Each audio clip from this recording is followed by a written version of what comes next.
Hey guys, Aaron here. What is going on? I'm here with Kevin from youtube.com/thexflights, Hello. and this is our helicopter podcast. Hopefully, maybe a monthly thing, or if it gets more of a response, maybe every couple weeks or something like that. But basically, just talking about helicopter topics and what's been going on in the hobby. This first episode is just going to be getting to know us, and for the people who don't normally watch our content, just about us, what we fly, how we fly, and should have muted my phone before we started this. But we're just going to do this and have fun, all unscripted and all that good stuff. So my name is Aaron. I'm from youtube.com/skaterboy22041. I do reviews, just flights, and I'm starting a series which I started a couple months ago, Learning 3D, and I have an episode 2 actually coming out soon, so look forward to that. And just basically put out a whole bunch of helicopter content. And Kevin, go ahead, take it away. I'm Kevin from youtube.com/thexflights. I fly airplanes, helicopters, quads, pretty much anything with remote control. I drive cars sometimes, and I've been flying helicopters for about a year now, and I've just loved it. Yeah, same. I've been flying for about a year and a half, 2 years, of being really into it. I started out with cars, and just slowly evolved, did that for a while, and went to helicopters, got like an MCX, and then slowly ventured into airplanes, and then after that, just really got into helicopters. I still do fly airplanes, just not as often as helicopters. That's basically how I got into it. My dad just got me an MCX, and ever since then it's been basically a drug. And I know it's basically been the same way for Kevin. You get one heli, you got to get another, and another, and another, and in the end, it ends up really expensive drug, but it's a lot of fun. So basically, to start off our first topic, just of getting to know us, we're going to start with what helis we have, and I'll let Kevin take this one first. I'll just start off from smallest and go up to biggest. Yeah. I have a little MSRX that I fly around from time to time. Not really the most exciting helicopter, but when I'm just relaxing, it's fun to cruise around. Then I have a Nano CPX, which I recently got, and it's actually pretty fun. After about 10 flights, it just decided to not bind anymore, so I have to send that back to Horizon. They tend to do that. Yeah. Sometimes. But I'm sure Horizon will just give me another one, and that's a pretty easy problem to fix. And then I have a MCPX BL. Thing's really fun to pretty much do anything with. Indoors and out. Low head speed, it's fun indoors. High head speed, you can do almost any maneuver outdoors. See up from there, I have a Blade 350X quad with a APC props on it. That thing is really, really fun. You can get to flipping it about 3 feet off the ground, and then once you do about 3 of those, you end up crashing it. Yeah, Kevin. But hey, epoxy is really helpful. Is that all you did? Just epoxied it? Just epoxy. That's actually not a bad idea. What'd you break? The arm on the frame, right? The motor mount, the entire motor mount. Oh, nice. Top and bottom. Yeah. Very good. You did it in pretty good. 5-minute epoxy, and it's pretty good. Sorry, go ahead. Then up from there, I have the T-Rex 450L Dominator running Pulse batteries, Mikado V-bar, and on the cyclic JR, I think it's 287. I don't know what the part number is. The JR high voltage 450 size servos. Those things are crazy, and that helicopter is really insane. I also I don't know how to say it another way. I have a Goblin Just in 500. pieces right now? It's in many pieces right now. Maybe I can put a picture up on the screen right now, in the middle of the podcast here, of, because Yeah. I saved the picture of the goblin you sent me. It was, he wrecked it pretty good. He did it in. Yeah. It's gonna be like $250. Oh well, that's what you get for I flying I too would low. no. What happened? I took off. I I went away from me. I flipped it, and then all of a sudden it just starts going back elevator, and I don't know what happens after then. But Fun. Lots of yeah, money. Yay. I'm just gonna put it off till the end of winter, and then focus on what I'm, on my brand new Blade 700X, which I got for many reasons. One, because it was cheaper than most And 700s. It's before I go to comment on this, we'll get into this later in the podcast. Yeah, My thoughts on the 700X and his. So yeah. yeah. There are many mixed comments on 700X, but now that it's all working, I love it. And those are all my helicopters I have right now. No, we'll discuss the 700X more Yeah, later. I'm just disappointed you didn't get your gobbler fixed. The little baby gobbler 500. I'm just upset about that. Um, but I have starting with the micros. For counting an MCX, I have like two of those, two Nano CPXs, a 130X.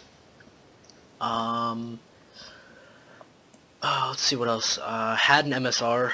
I don't know if that's my brother's now or what. Don't know what happened to that. I have a Blade 450 3D, T-Rex 450 DFC, running 3GX, for any 3GX haters. Suck it. Is the best way to put it. We will get into fly borrow systems, I guess will be the next podcast. I know that's a very interesting debate. After the 450, I have a T-Rex 500 ESP. Good old fly bar, fun to go back to that. And then I have a T-Rex 600, which is the E-Pro DFC, which is my newest toy. Again, if you want to see any videos of any of these, go to Kevin's channel to see his helicopters and his flying. And to see mine, go on my channel. Just throw us out there. Every other episode will be on one of our channels. So episode 1 will be on my channel. Episode 2 will be on his channel. I believe we spoke about that before. Just kind of get more of a wide variety for the helicopter podcast that we're doing. Basically, that's it. And on my 600, once again, running 3GX. Thunder power and pulse batteries. Depends what I'm feeling that day. And yeah, that's basically it. Running a Spectrum DX8. And Me too. yeah, all good stuff. And yes. Well, mine's a special edition DX8, which for some reason doesn't come with a flap switch. Are you serious? No, I dropped it. Oh, okay. Nice. I actually, I was flying at the local gym I fly at. A bunch of guys get together. And, on my way getting the case out of my dad's truck, I went to flip the case around, and I dropped the whole radio. Luckily, it was in a Spectrum radio case, but I dropped the whole radio case. I was like, no, I thought I broke my radio. I was all heartbroken. I was quite upset. But, Kevin has a special edition DX18s. Or is that Sergio's? Oh, that's Sergio's. Those are nice. Those are Yeah. really, really nice. Got to see those. Not really special. I'm considering getting one of those, but I think I'm just gonna do a paint job on my 8. Yeah, I definitely like the pink one and the orange one. Well, what I see the biggest difference between the 8 and the 18 is like the gimbals. They're a lot nicer on the 18. A friend of mine just got the DX9, and the gimbals are extremely, extremely smooth. They're the same. Yeah, that's why I brought it up. I was talking to Horizon about this. I'm considering sending in my 8, and they're gonna install 9 gimbals on it. Yeah, that's pretty cool. That's cool they offer that. So then I'll just... Well, they don't really offer. I was talking to them, and I bet if I pay them to put them on, it's we'll cool do they're it. willing to do that. They're not like, oh no, keep it 8 stock. That they're willing to do. Because and so then it'll pretty much become a 9 without the voice recognition. Yeah, or the voice. that stuff is cool. I know Yeah. the friend of mine who actually has it. One of his favorite features is the pre-flight checklist. It won't let you fully. I believe it won't fully let you like initialize the radio, or it won't let you spool up until you check everything on the pre-flight checklist. Yeah, it was a really nice feature for someone who forgets it a lot, and you know, if you're that kind of person who forgets to check, you know, flybarless system compensation, you know, that's a nice feature in a radio. Well, let me tell you one funny thing about the 8 or the 9, the 9. At Urcha, I was hanging with Jeff Dunham. Just gotta throw it out and there. Just just chilling with Jeff, you know. We were pitted at the Horizon 10, and they debuted it there. And Jeff was talking to the guys, asking if down the line you could program your own voices into the voice feedback. They actually already have a couple out right now, where you can already record. No, not recording. There's a couple. I'm not sure how you do it. I'm pretty sure you basically install the sound file onto the SD card, and you can load them through the SD card into your radio. But I know I've already actually seen it done. If you go on YouTube, there's a couple videos of it already done. It's a cool feature. Yeah, it's really cool. I mean, it's not like totally out of the blue voices like, you know, Jeff Dunham's characters, but it's like a different type of British accent or a different type of woman speaking, or you know, something like that. So it's pretty cool. Really nice. I was out there and got the pleasure of messing with a DX9 at Urcha 2013, and had Kevin walk me through it because he was Mr. Horizon out there. So not yet. Yet? You're planning on it? Yet. I don't know. Yeah. Get to know the right people and you'll get in. I mean, like, pretty much everyone I've seen with the 700X has eventually gotten sponsored, because, like, nobody has them yet. Oh, you actually like the 700X? You're on the team. Yeah. Come on in, buddy. Pretty much. You spent how much money for a helicopter that had problems right off the bat stripping tail gears? Come on in. I'm talking crap on it. I've seen it fly. I know it. A friend of mine flew it. I know it. It flies good. Just at first, it had some pretty bad issues, which is like every product from Horizon. They end up getting it figured out. Which is like every product. And I'm not talking crap on Horizon. They just release stuff way too quick, like the 130X. Cough, cough. Or the 350QX, where they said, now, I don't know if you heard this, Kevin. They said, props. Well, aside from the prop issue, also, my dad, the main reason he bought the 350QX was because you could use Wi-Fi with the GoPro, so you could watch, like, what you're doing with the GoPro. Oh, and they just put out a bulletin. Yeah, they just put out a bulletin saying, do not use Wi-Fi with the 350QX. It will mess with basically the GPS system. It'll totally throw it off its coordinate. What? Yeah. What? I saw it. Blade posted a bulletin on their Facebook. Can you still fly it though? It'll just you can. My dad actually still does it. He flies it. Apparently, it's only a couple. It's not like the prop issue. How they were having prop issues with a couple. Apparently, the Wi-Fi issue was only with a couple, but they just put a recall out to let everyone know, hey, there's an issue. Well, I'm on the website and go to their Facebook page. Oh yeah, it does. Okay. Yeah, it does. Now you're making me seem like a liar.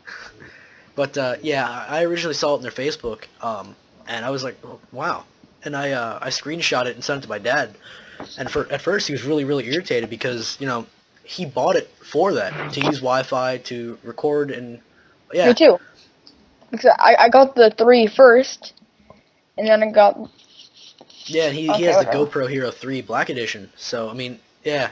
Me too. You can still do it. It just, on a couple... Yeah, it's not recommended.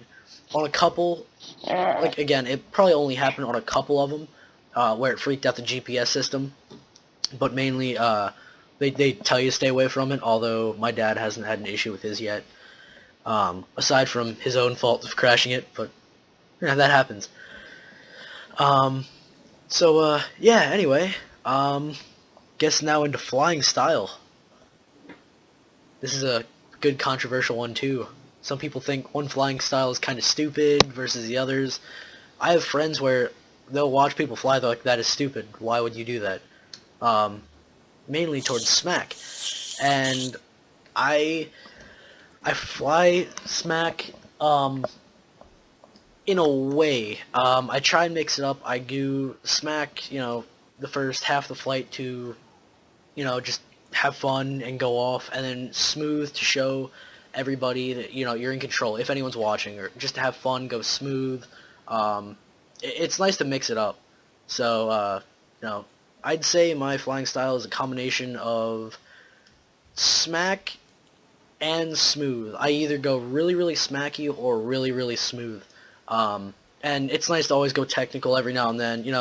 I enjoy flying every kind of flying style. I enjoy scale. I just can't fly scale. But I love flying like big air, just really basically every kind of style. I love to fly. And Kevin's kind of the same way. I believe I'll let you take that one. Well, I'm trying to get into more of the technical, precise flying where I can do the smack kind of flying without beating the crap out of my helicopter. Honestly, I'm sorry, go ahead. That's what I'm trying to get towards, because I like doing the crazy stuff, but that's what led to my goblin. What looks the coolest goblin. is when you can mix smack and technical flying.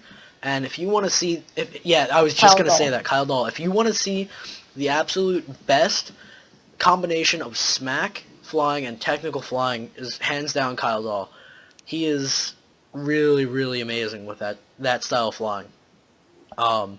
And that's, that's why he's where he is right now, just because he's so versatile. I've already seen him fly smooth. I believe it was like 2010, I saw him fly a Logo 600 in a scale fuselage doing like extremely smooth 3D, and it was just awesome. And pilots like that, I mean, every kind of flying style, they have to practice, because the known maneuvers they have to work on and all that kind of stuff.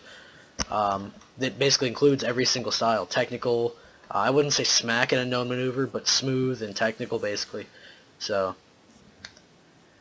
but also the little bit of flown Kevin stuff, your 450, is definitely, or it was your older 450. It was his 450 Pro DFC.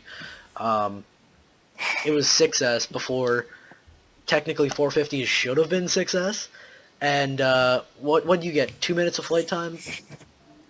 Or two and a half. If I'm lucky. You took it up for 30 seconds at IRCHA and handed me the radio, and you let me fly it, and I flew it, doing not extremely hard 3D, just because it was yours. I didn't want to go off ridiculously.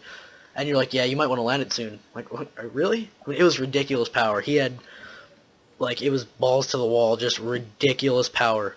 Well, let me really quickly compare that 6L and the new Dominator. That was running 6L on a 3S machine, so it was insane because it was a lot more smacky because it had shorter blades with higher power. Yeah. And I would say that actually the new one is as powerful, if not more powerful. It's probably more stable too and more flyable, because going from a 325mm blade to, I believe, a 360mm blade? I mean, that is, not only are you making, obviously you're going to kill head speed a little bit because of a slightly bigger blade, but it's much more controllable in a precise maneuver, in any kind of maneuver. It's just that much more controllable. So I haven't flown a 450L yet, but I have my 450 Pro DFC running it on the stock 3S setup, and I'm running it like 90% head speed, and I have videos on my YouTube channel of it. You can check it out. It makes like amazing power. After flying a 3S 450, I know 6S 450s are nice, but at this point I don't think they've fully developed, and let me explain before I get hated on for that. Main reason on my 3S 450 of hard, just all-out smack, if I go all at it for a hard flight, I can get about 3 minutes and 30 seconds to 4 minutes. 4 minutes is pushing it, but I can do it. Where the 450L, if you just go full-out smack ridiculous with a 6S setup, I think they said recommended is 1 minute and 45 seconds. Oh no, I get about Really? I I get know about the three. Gaui X3 runs 360 millimeter blades, and Gaui put out a thing. I think it was in the manual or something. Recommended flying time for hard 3D was 1 minute and 45 seconds to 2 minutes. Hold on 1 second. Okay, Mom, give me a second. Yeah, we'll be wrapping up the podcast here soon. Yeah, I've. So, but yeah, that's Yep. basically the main reason I think the 6S450s haven't really developed yet, and I'm sure they will as fast as. Well, Sergio flies hard 3D, and he gets about That's 3 really minutes. surprising. What batteries is he flying? That's actually really Pulse. surprising. I know I mean, recommended times they're going way on. I mean, probably for a good reason. They're trying to go way under to really, really protect your batteries. But Mm. really, that's been it for this podcast. I want to thank Kevin for coming on, and basically, if you've enjoyed this, let me and Kevin know. Go to his channel, check it out. Link will be in the description. Check out his videos. Great pilot. And then episode 2 will be uploaded on his channel. And look forward to more helicopter podcast goodness. Like I said, if you enjoyed this podcast, give it a All like. right. And yeah, we will talk to you guys in the next podcast. Anything you want to say? Our next podcast will be focusing on the 700X and comparison between Yeah, 700 and helicopters. possibly flybarless systems. We can mix that Yeah. in. I'm sure we're not gonna be able to talk about 700 as a whole, half hour or whatever. So yeah, thanks guys for watching, and we'll talk to you later. All right. Sign off.